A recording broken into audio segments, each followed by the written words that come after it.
So hey everyone, welcome to my world fiction addiction, जहां हम लोग फिजोशीज एंड फंदाशीज मिलकर अपने एडिक्शन को एंजॉय करते हैं इस बीएल वर्ल्ड के अंदर।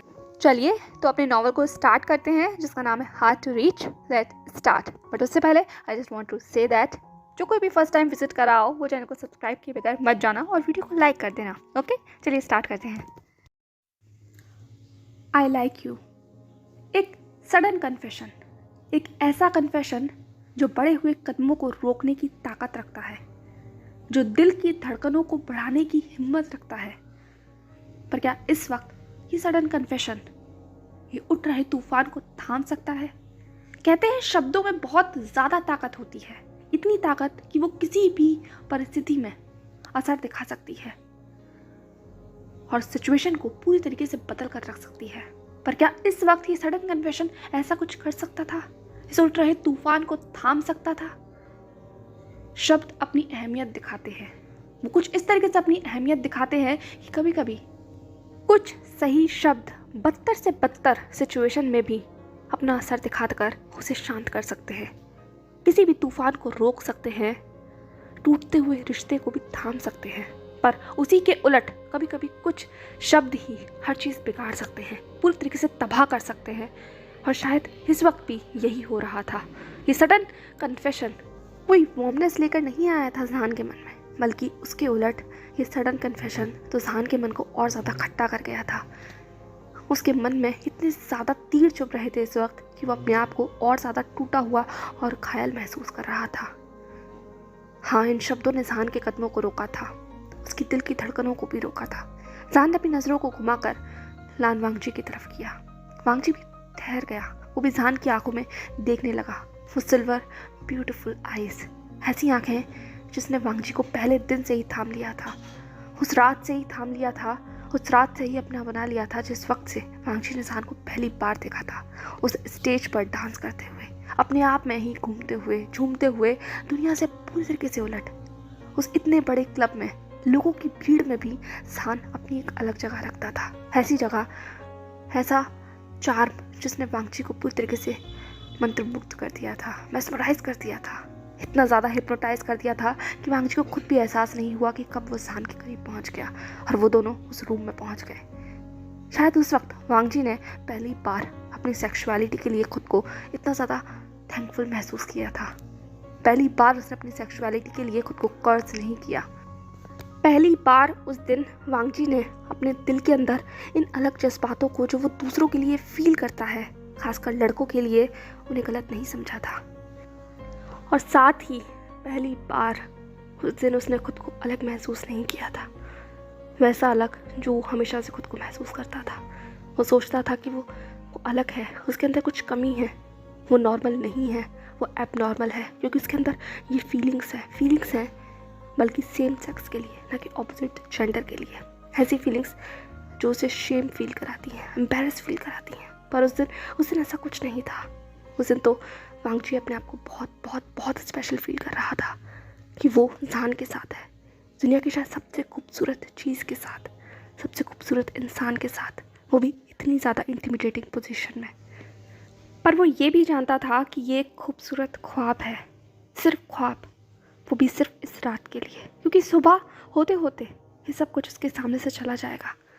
वो जहान को शायद वापस फिर कभी ना देख पाए, वापस कभी इसे ना छू पाए, इस चीज़ को महसूस ना कर पाए जो वो अभी महसूस कर रहा है। इसीलिए उस रात वांगजी एक पल के लिए भी नहीं सोया था। वो पूरी रात जहान को देखता रहा। वो चाहता था कि वो वक्त को रोक सके, पर क्या इस दुनिया में कोई ऐसा है जो वक्त को रोक सकता है? नहीं, चाहे कितना भी ताकतवर इंसान क्यों ना हो जाए, वो वक्त को नहीं रोक सकता, नहीं थाम सकता। और आखिरकार सुबह हो ही गई। सुबह हो गई उसे बताने के लिए कि अब उसे जाना होगा, उस ज़िंदगी में लौटना होगा जिसमें वो जाना नहीं चाहता। वापस वही प्रिटेंड करना होगा कि वो एक परफेक्ट मैन है, वो एक परफेक्ट पर्सन है, परफेक्ट सन है। वो अपने डैड की हर इच्छा को पूरा कर सकता है और वापस उस इंसान का हाथ उसे थामना होगा जिसे वो लाइफ पार्टनर बनाना चाहता है, पर उसके साथ चलना नहीं चाहता। उसके साथ अपना नाम शेयर करना चाहता है, पर अपने जज्बात शेयर करना नहीं चाहता। उस इंसान के साथ पूरी ज़िंदगी बिताना चाहता है जिसके साथ वो कुछ लम्हे बिताकर भी बहुत अजीब महसूस करता है। और वांगजी लौट गया। जहान को उस कमरे में अकेला छोड़कर, ये सोचकर कि शायद उनकी राहें वापस कभी नहीं टकराएंगी। पर उसे क्या पता था कि किस्मत अपना खेल कुछ अलग ही खेलती है। उस दिन उस पार्टी में, जिसमें उसने जाने के लिए लगभग अपना मन बना ही लिया था कि वो नहीं जाएगा, अचानक उस पार्टी में पहुंच जाता है और वापस उस शख्स से टकराया जिसने एक बार फिर उसकी सांसों को रोक दिया। और ना ही सिर्फ रोका बल्कि उसे शॉक दे दिया। वो कुछ पल के लिए तो समझ ही नहीं पाया कि वो जहान को यहाँ देखेगा। उसके मन ने उससे ये सवाल पूछा कि क्या उसे जहान के पास जाना चाहिए। दिमाग ने जवाब दिया बिल्कुल भी नहीं, लेकिन मन कहाँ सुनने वाला था। मन तो जहान के पास पहुँचना चाहता था, एक बार वापस उसकी आंखों में देखना चाहता था। दिमाग ने जवाब दिया कि तुम जाओगे तो वो तुम्हें पहचान लेगा, पर मन ने कहा कैसे पहचानेगा, उसने तो अपना फेस कवर कर रखा था। वांगजी तो अभी भी इसी उधेड़-बुन में था, इसी ख्याल में था कि जहान उसे नहीं पहचान पाएगा क्योंकि उस दिन वो मास्क में था, उसने अपना चेहरा पूरी तरह से कवर कर रखा था। पर उसे नहीं पता था उस रात जब कुछ 1 घंटे के लिए जो उसकी आंख लगी थी, उस वक्त जहान जागा था और उसने वांगजी का ये चेहरा देख लिया था। और इस चीज़ के बारे में उसे तब एहसास हुआ जब वो ऑलरेडी वहाँ पहुँच चुका था और जहान ने इस तरीके से झांक कर उसकी आंखों में देखा, बिल्कुल वैसे जैसे कि जहान ना सिर्फ उसको देख रहा हो बल्कि उसकी सोल को देख रहा हो। और फिर जहान का वो सडन कन्फेशन, वो उसे पहचान गया है। वांगजी की पूरी दुनिया जैसे रुक गई थी, उसे खुद भी नहीं समझ आ रहा था कि उसे क्या कहना चाहिए। वो डर गया था, वो सच में डर गया था। उसके हाथों की मुट्ठियाँ, उसके माथे पे आता हुआ पसीना, उसका सूखा हुआ गला और उसके वो शांत होठ शायद ये बता रहे थे कि वो डर गया है। तब उसके दिमाग ने सिर्फ एक ही जवाब दिया कि वो उसे मिलना चाहता है। और ये प्रपोजल उसने जहान के सामने रखा भी। उसे ने पूरी उम्मीद थी कि जहान नहीं आएगा, पर वो जहान को बुलाना चाहता था, उससे रिक्वेस्ट करना चाहता था कि उस रात के बारे में किसी से ना कहे। पर उसके ऑपोजिट जहान ने तो उसे एक अलग ही प्रपोजल दे दिया, और वो प्रपोजल था उन दोनों को एक साथ कुछ समय गुजारने का। वांगजी नहीं समझ पा रहा था कि जहान के दिमाग में आखिरकार चल क्या रहा है, पर जो कुछ भी था वो दोनों वापस एक बार मिल गए और सफ़र ऐसे ही गुजरने लगा। दरवाजे के पीछे सबसे दूर वांगजी अपनी ज़िंदगी जी रहा था, वैसी ज़िंदगी जो हमेशा से जीना चाहता था। जहान के रूप में उसे वो खुशी मिल गई थी जिस खुशी को वो शेयर करना चाहता था। फाइनली उसे एक ऐसा शख्स मिल गया था जिसके साथ वो हर चीज़ शेयर करना चाहता है, अपने इमोशंस, अपने उन दबे हुए सारे एहसास, सारी इच्छाओं को उसके साथ बांटना चाहता है, उसके साथ कदम से कदम मिलाकर चलना चाहता है। और पिछला 1 महीना उसकी ज़िंदगी का शायद सबसे खूबसूरत महीना था उसकी मॉम के जाने के बाद। अगर वांगजी किसी के साथ ओपन अप हुआ है तो वो सिर्फ जहान था। उस 1 महीने ने शायद वांगजी के सारे इमोशंस को भर दिया था ऊपर तक। हाँ, वो उस फीलिंग्स को नाम नहीं दे पा रहा था, पर आज जब जहान को वो अपने से दूर जाता हुआ देख रहा है तो वो फीलिंग्स खुद ब खुद उसकी ज़बान पर आ गई। उन एहसासों को नाम मिल गया कि वो जहान को पसंद करता है। सिर्फ पसंद नहीं, वो उससे प्यार करता है। कुछ पल के लिए वहाँ शांति ऐसे ही पसरी रही। जहान वांगजी की आंखों में और वांगजी जहान की आंखों में देखता रहा। वांगजी ने दोबारा अपने शब्दों को दोहराया, आई लाइक यू जहान। जहान ने कहा, यू लाइक मी। वांगजी ने कहा, यस आई लाइक यू। जहान ने कहा, मैं तुमसे सिर्फ एक सवाल पूछना चाहता हूँ। वांगजी ने अपने कदमों को आगे बढ़ा लिया था, वो जहान के करीब आ गया था, पर जहान पीछे नहीं हटा इस बार। वांगजी ने कहा, पूछो, कुछ भी पूछ सकते हो। जहान ने कहा, ये मेरा हाथ है। वांगजी जहान के हाथों को देखने लगा। उसे नहीं समझ आ रहा था कि जहान क्या कहने की कोशिश कर रहा है, पर वो सुन रहा था। जहान ने कहा, क्या तुम इसे थाम कर इस कमरे से बाहर जा सकते हो मेरे साथ? क्या मेरे साथ उस भीड़ में कंधे से कंधा मिलाकर खड़े हो सकते हो? क्या तुम अपनी निगाहों को उन सब के सामने मुझसे मिला सकते हो? क्या तुम कह सकते हो कि मैं तुम्हारे लिए कौन हूँ इस कमरे के बाहर? ये सब कुछ जहान वांगजी की आंखों में देख कर कह रहा था, और जितना वो कह रहा था वांगजी उतना अंदर से कांप रहा था। उसके लफ्ज़ खामोश हो गए, उसका पूरा जिस्म ठंडा पड़ गया। जहान ने कहा, बताओ मुझे, क्या तुम ये वादा कर सकते हो कि जब हम बाहर जाएंगे तो तुम मेरा हाथ नहीं छोड़ोगे, मुझे भीड़ में अकेला नहीं छोड़ोगे, मुझसे नजरें नहीं चुराओगे, मेरे साथ ऐसा बर्ताव नहीं करोगे जैसे कि तुम मुझे जानते नहीं हो, लोगों को मेरे बारे में बताओगे, हमारे बारे में बताओगे, अपने भविष्य को मेरे साथ देख पाओगे। एक साथ, एक दूसरे के हाथ में हाथ डालकर चलते वक्त तुम्हें डर नहीं लगेगा। मुझसे वादा करो, अगर तुम मुझसे वादा कर सकते हो तो मैं यहाँ रुक जाऊँगा, तुम्हारे इस कन्फेशन का जवाब दूंगा। बताओ, कर सकते हो? जितने ज़्यादा सवाल थे उतनी ही ज़्यादा खामोशी बढ़ती चली गई, ऐसी खामोशी जो वहाँ खड़े दोनों शख्स का दम घोट रही थी। जहान पूछ रहा था और वांगजी कोई जवाब नहीं दे पा रहा था। फाइनली लगभग 10 सेकंड गुजर गए। ऐसे ही जहान वांगजी की आंखों में देखता रहा और वांगजी सिर्फ बुत बनकर वहाँ खड़ा रहा। उसके होठों की खामोशी शायद उसकी मजबूरी बता रही थी, और जहान इस मजबूरी को अब और नहीं झेल सकता था। नहीं, वो आगे नहीं बढ़ सकता, बिल्कुल नहीं। एक ऐसे इंसान के साथ आगे नहीं बढ़ सकता जो सिर्फ उसे दुख देगा। वैसे भी आगे भविष्य तय है, वो भविष्य जिसमें जहान की कोई जगह नहीं है, उस तस्वीर में ही कोई जगह नहीं है। वो तस्वीर जो शायद कुछ महीनों में हेडलाइन बनेगी, मिस्टर एंड मिसेस वांग। और वो क्या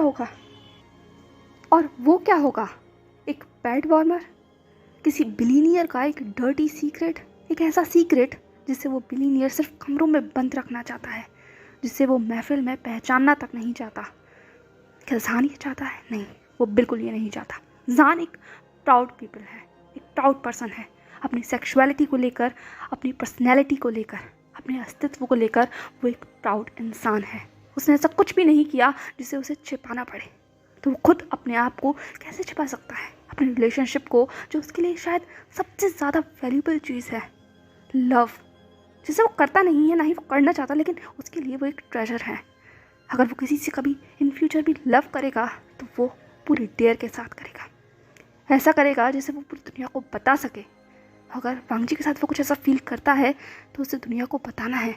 जब उसका पार्टनर ये नहीं चाहता, उसका पार्टनर ही उसे लेकर एम्बेरस्ड महसूस करता है, उसे लेकर शेम महसूस करता है, तो उसे इस रिलेशनशिप में जाना ही नहीं है, बिल्कुल नहीं जाना। उसे अपने फादर को सफ़र करते हुए देखा है और अब वो खुद को सफ़र करते हुए नहीं देखना चाहता।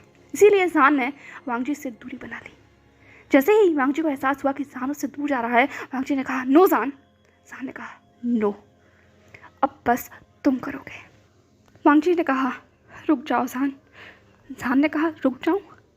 किस हक से रुक जाऊँ? हाँ, बताओ मुझे। वांगजी ने कहा, Jahan, because I like you, you know ना, you and me, we are something, we feel something. Jahan ने कहा, you and me, Lan Wangji, you and me are nothing from on to word। समझ आया तुम्हें? मुझे तुम्हारा कन्फेशन नहीं चाहिए, मुझे अश्योरेंस चाहिए। अश्योरेंस, क्या तुम मुझे वो दे सकते हो? वांगजी चुप था। जहान ने कहा, देखा, तुम मुझे ये नहीं दे सकते, तो तुम्हारे पास ये राइट भी नहीं है कि तुम मुझे रोक पाओ। And I am really sorry कि मैंने तुम्हें इस मिस में घसीट लिया, पर आज के बाद तुम और मैं, we are nothing, we are over. और मैं तुम्हें एक बात बता दूँ, बेशक तुमने मुझसे भी कन्फेस किया, बट तुम जैसे लोग कन्फेस करने वाले मेरी ज़िंदगी में बहुत आए। बहुतों ने मुझसे कहा कि वो मुझसे प्यार करते हैं, पर किसी ने भी, पर मेरे लिए मेरी सेल्फ रिस्पेक्ट, मेरी डिग्निटी सबसे ज़्यादा मायने रखती है। और जब मेरा पार्टनर ही मुझे वो रिस्पेक्ट, वो डिग्निटी ऑफ़र नहीं कर सकता, तो मुझे उसका कन्फेशन भी नहीं चाहिए। That's all. ये कहते के साथ ही जहान उस कमरे से जा चुका था, वांगजी को वहीं टूटा हुआ छोड़कर। वांगजी वहीं ज़मीन पर अपने घुटनों के बल बैठ गया। उसकी आंखों से आंसू निकल आए थे। वो तड़प उसकी आंखों में देखी जा सकती थी। उसके हाथों की मुट्ठियों में वो ताकत नहीं रही थी कि वो उसे और ज़्यादा थाम कर, बांध कर रोक सके। उसकी हथेलियाँ ज़ख्मी थी। खुद को कंट्रोल करने से नाखून के जख्म उसके हाथों पर थे। वांगजी ने अपनी उस टूटी हुई आवाज़ में कहा, माना जहान, तुम्हारी ज़िंदगी में बहुत लोगों ने तुमसे कन्फेस किया होगा, पर मैंने पहली बार किसी से कन्फेस किया है जहान, पहली बार। तुम मेरे फर्स्ट हो, you are my first, but I hate myself। तुमने सही कहा, I'm nothing, I'm just a coward। एक ऐसा इंसान जो खुद अपने लिए स्टैंड नहीं ले सकता, अपने लिए प्राउड महसूस नहीं कर सकता, तो तुम्हें क्या देगा? वो हमें क्या देगा सान? हमें क्या देगा? फ्यूचर सच में तकलीफ ही देगा, सिर्फ तकलीफ। मैं तुम्हारे लायक नहीं हूँ, मैं तुम्हारे लायक नहीं हूँ, बिल्कुल नहीं हूँ। But it hurts, son. It hurts too much. What should I do? What should I do? ये कहते हुए वांगजी ने अपने हाथों की मुट्ठियों को बहुत तेजी के साथ जमीन पर मारा, पर कुछ फर्क नहीं पड़ रहा था, कुछ फर्क नहीं। चोट उसके हाथों पर, उसके जिस्म पर लग रही थी, पर दर्द जो उसके मन में हो रहा था, उसके दिल में हो रहा था, वो इन सब चोटों से बहुत ऊपर था, बहुत ज़्यादा ऊपर। वो कम्प्लीटली एक ब्रोकन पर्सन लग रहा था, एक ऐसा पर्सन जिसके बहुत सारे टुकड़े हो चुके हैं, और सारे टुकड़े शायद ज़मीन पर ऐसे ही बिखर गए थे, बिल्कुल वांगजी की तरह। न जाने कितनी सारी यादें थी उसे 1 महीने की, जो वांगजी की आंखों से लगातार गुजर रही थी, और जैसे जैसे वो उसकी आंखों के सामने से गुजर रही थी, उसे जान की और ज़्यादा तड़प हो रही थी। वो उसके पास जाना चाहता था, भागना चाहता था, उसे पकड़ना चाहता था, उसे रोकना चाहता था, पर वो नहीं कर पा रहा था। वो उठ नहीं पा रहा था। वो जानता था कि जान अभी भी कॉरिडोर में होगा, पर उसके अंदर इतनी हिम्मत थी ही नहीं कि उठ पाए। उसने अपने हाथों से अपने चेहरे पर रखते हुए कहा, I can't breathe, I can't, मैं तुम्हारे बिना नहीं जी पाऊंगा जान, नहीं जी पाऊंगा। ऐसा क्यों होता है? ऐसा क्यों तुम मुझे छोड़कर जा रहे हो जान? मैं क्या करूं? प्लीज मुझे बताओ कोई, मैं क्या करूं? I want you जान, only want you, nothing। मैं तुम्हें किसी और के साथ नहीं देख पाऊंगा। I want you जान, I want you। पर चाहे वांगजी कितना भी कह लेता, कितना भी पुकार लेता, उस सन्नाटे में सिर्फ उसी की आवाज़ गूंज रही थी। उसे वहाँ ना ही तो कोई थामने वाला था, ना ही कोई रोकने वाला, और ना ही उसके आंसू पूछने वाला, और ना ही उसे हंसाने वाला। कोई नहीं था वहाँ, कोई नहीं था, या यूँ कहो वहाँ जान नहीं था, दूर तक नहीं था, क्योंकि वो तो अब वांगजी से शायद बहुत दूर जा चुका है, बहुत दूर। सब कुछ खत्म हो चुका। इस मकाम पर आकर एक दर्द के साथ सब कुछ खत्म हो गया। Oh, such a terrible ending. I really feel bad for Lan Wangji, but I think San is right. He is right. Self respect और डिग्निटी को भूल कर आप किसी भी रिलेशनशिप में आगे नहीं बढ़ सकते। अगर रिलेशनशिप इम्पॉर्टेंट है तो आपकी डिग्निटी, आपकी सेल्फ रिस्पेक्ट भी इम्पॉर्टेंट है। जब आप अपने प्यार पर, अपने पार्टनर पर प्राउड ही महसूस ना कर सको, उसका हाथ थाम कर आगे ही ना बढ़ सको, तो ऐसे रिलेशनशिप में जाने का फ़ायदा ही क्या है, मतलब ही क्या है? ऐसे रिलेशनशिप को निभाना भी मुझे नहीं लगता बिल्कुल भी ज़रूरी है। जब आप अपने पार्टनर की आंखों में आंखें डालकर ये ना कह सको कि मैं तुम्हारा हाथ थाम सकता हूँ, तो ऐसे वादे करने का भी क्या मतलब है? Don't you think? अगर आपको भी ऐसा लगता है तो डेफिनेटली कमेंट सेक्शन में मुझे बताइएगा। प्लीज़ अपने व्यूज़ मेरे साथ शेयर कीजिएगा। What you think about that situation? आप लोग क्या फील कर रहे हैं सिचुएशन के बारे में? क्या ये जस्टिस है? क्या जान ने जो किया वो सब कुछ ठीक है? हाँ, मैंने ये सवाल कल भी पूछा था, पर कल जिस तरीके की सिचुएशन थी और आज जिस तरीके की सिचुएशन है, वांगजी जान को रोकना चाहता था, वो कल भी रोकना चाहता था, इसीलिए उसने कन्फेस भी किया। बट ऐसे बेसलेस कन्फेशन का क्या फ़ायदा जो अश्योरेंस ही ना दे सके? कन्फेशन मीन्स अश्योरेंस, और अगर अश्योरेंस नहीं है किसी भी रिलेशनशिप में, तो आई डोंट थिंक सो कि हमें उस रिलेशनशिप में आगे बढ़ना चाहिए। चलिए तो देखते हैं आगे एपिसोड्स में क्या होने वाला है। और कल मुझे आपके बहुत सारे कमेंट्स मिले, सो थैंक यू गाइज जिसने कल कमेंट किया। Okay, I love you so much to all my fiction addiction family. कल जिसने भी वीडियो को लाइक किया, कमेंट किया, उन सबको बहुत बहुत बहुत सारा प्यार। एंड आई मस्ट से कि मैं आप लोगों की कमेंट का रिप्लाई नहीं कर पाती हूँ, मैं जानती हूँ, बट आप जानते हैं कि थोड़ा बिजी शेड्यूल रहता है, इस वजह से रिप्लाई नहीं कर पाती हूँ, इसीलिए अभी बोल रही हूँ। जो लोग मुझे कमेंट करते हैं, जो मेरी वीडियोस को लाइक करते हैं, उन सभी को बहुत सारा प्यार। जो नहीं भी लाइक करते हैं उनको भी प्यार, और सब्सक्राइब करने के लिए बहुत बहुत थैंक यू। एंड बस मैं आपसे यही कह सकती हूँ कि लान वांगजी ने तो जान को अश्योरेंस नहीं दिया, बट मैं आपको अश्योरेंस दे सकती हूँ कि ऐसे ही कहानियाँ चलती रहेंगी इस चैनल के ऊपर। चलिए तो मिलते हैं नेक्स्ट वीडियो में, तब तक stay happy, follow for more, don't forget to subscribe my channel, hit the like button, bye.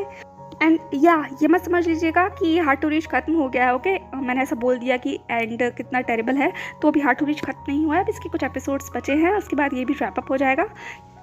But हाँ, ये देखना होगा कि ये लोग दोबारा मिल पाएंगे या नहीं, या फिर वांगजी वैनचिंग के साथ अपनी मैरिज को कंप्लीट कर कर सेटल हो जाएगा और जहान अपना रास्ता पकड़ लेगा। ये सब कुछ तो हमें आने वाले एपिसोड पे ही पता चलेगा और एपिसोड में आप जान पाएँ, इसीलिए प्लीज़ चैनल को सब्सक्राइब कर लेना ताकि आपको नोटिफिकेशन मिल सके। चलिए तो मिलते हैं, तब तक के लिए बाय।